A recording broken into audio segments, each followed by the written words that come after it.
Broker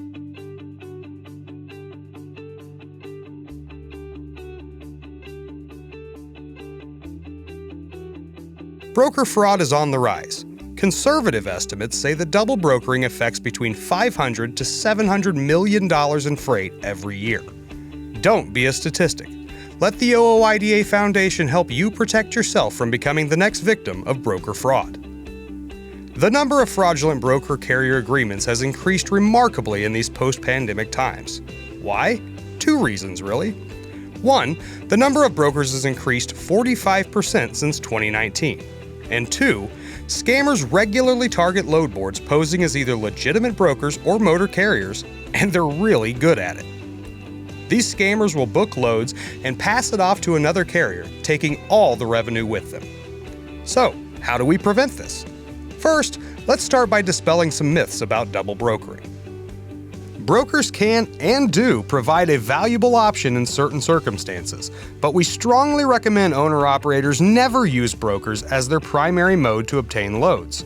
Instead, we encourage owner-operators to develop direct relationships with small shippers. This will help protect you from the instability of the spot market. Next, let's look at the difference between double brokering and co-brokering. It's common to confuse these terms, so much so that some folks use the terms interchangeably. Double brokering is illegal, but co-brokering is not. Double brokering does not mean there are two brokers involved in a transaction. The fraud comes in when someone poses as a carrier or broker and then brokers that same load. Co-brokering, on the other hand, occurs when two brokers work on the same load, which is not illegal at all. Is it unethical? Maybe, maybe not. Now, back to the illegal double brokering. Double brokering happens when someone on a load board poses as a carrier to a shipper or a broker, pretending to be a carrier and accepts a load on a load board. Then brokers that same load to a legitimate carrier.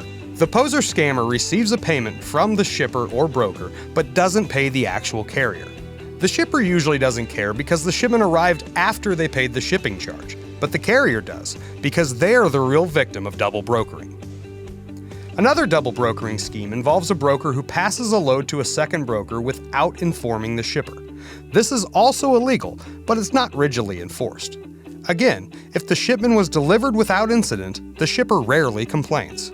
Co-brokering, on the other hand, occurs when a broker obtains a load from a shipper, informs the shipper they will pass the load to another broker who may be in a better position to move the freight, then the second broker contracts a carrier to haul the load. The shipper will pay the initial broker, who then pays the second broker, who then pays the carrier, each taking their cut, leaving very little remaining for the carrier.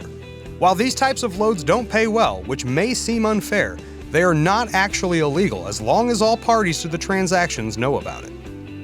No matter whether you get a load from a broker or off a load board, it's your responsibility to verify that the person you're working with is legitimate. The load may have been posted by a well-known name with a legitimate DOT or MC number, but it can still be fraud.